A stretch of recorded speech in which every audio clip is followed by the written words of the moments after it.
Think about the faces that flash across your mind the second you have a spark of an idea.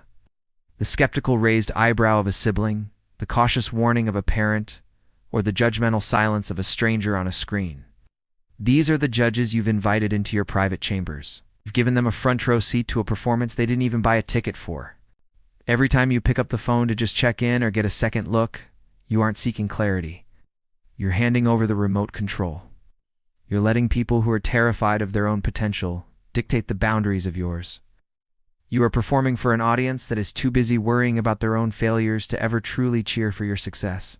We call it research. We call it getting a different perspective. But let's peel back the layers and look at the raw nerve underneath. It's a desperate search for a hall pass. You're standing at the edge of the diving board, looking back, waiting for a single person to nod. But that nod is a trap. If they give it to you, you've sacrificed your autonomy. If they withhold it, you've sacrificed your dream. You're trading your own internal compass for a series of likes and dislikes that shift with the wind.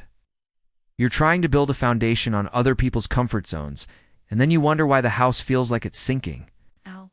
You aren't looking for a better way. You're looking for a way out of the responsibility of being right. You've been searching for a right place to begin, as if a change in scenery will suddenly grant you the courage you're lacking. But the truth is, much closer, it's sitting right behind your ribs, keeping you awake at 3 a.m., and then there's the wait, the perfect moment, that mythical Tuesday when the stars align and everyone finally agrees with you. That day isn't on the calendar. It's a ghost story we tell ourselves, so we don't have to face the cold air of the arena. If you wait for the world to turn green before you hit the gas, you'll spend your whole life idling at the intersection, while the people who didn't ask permission are already 10 miles down the road. The cycle breaks with a radical, uncomfortable silence. You stop the press releases. You stop the vibe checks. You take that raw, terrifying ambition and you bury it in the soil where no one can dig it up with their doubts. You move with a quiet, terrifying confidence. You don't explain your why, because the why belongs to you alone. You start treating your intuition like the highest law in the land.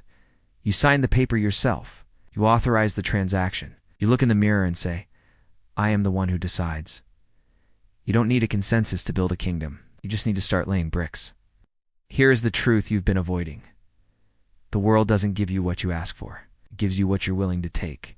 Stop looking at the crowd for a sign or waiting for you to show them where the path is. You are the only person who can fire the starting gun in your own life. The permission slip you've been begging for has been sitting on the desk in front of you this whole time. It only needs one signature. Pick up the pen, sign your name. Don't you dare ask if you did it right.